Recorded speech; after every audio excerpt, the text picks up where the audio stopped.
આ બ્રિજ છે, આ જોઈ લો. આ બધા હરિયા નીકળી ગયા છે. આ હરિયો નીકળી ગયો છે. નજીક આવો જરાક, હરિયા બતાવો. બધું તૂટી ફૂટીને બધું નકામું થઈ ગયું છે. હવે આ બ્રિજ કોકની માથા પર પડે અને કઈક મકાન બધું બધું ભયંકર તૂટફૂટ થઈ ગયેલી છે. હા, કોઈને પડી નથી. ભાજપના નેતાઓને તો ભ્રષ્ટાચાર કરવામાં, પૈસા ખાવા સિવાય આ બધી જ જગ્યાએથી બ્રિજ આખો હળી ગયેલો છે.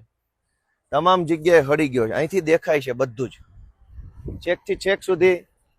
કેમેરામાં કેટલો તૂટલો દેખાય છે અલગ વિષય, બાકી નરી આંખે જોવો તો કોઈ પણ સમયે આ બ્રિજ ગમે ત્યારે તૂટે એવી પરિસ્થિતિ ગણી શકાય આપણે. પછી તો સરકારી એન્જિનિયરો સ્ટ્રક્ચરલ સ્ટેબિલિટીનો રિપોર્ટ કરે અને ચેક કરે કે આ શું છે. આ જુઓ, હરિયા નીકળી ગયા છે કાયદેસર, છતાંય તે કોઈના પેટનું પાણી નથી હલતું.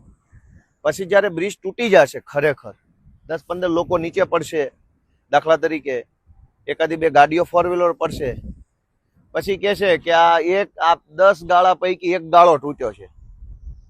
પછી આવી બધી મોટી મોટી કેટલા 1 2 3 4 5 6 7 8 9 10 ગાળા છે. 10 પૈકી એક ગાળો તૂટ્યો છે. કડક કાર્યવાહી કરશું, તપાસના આદેશ આપશું. આજે જ સવારે માંગરોળ પાસેના એક ગામમાં બ્રિજ તૂટ્યો.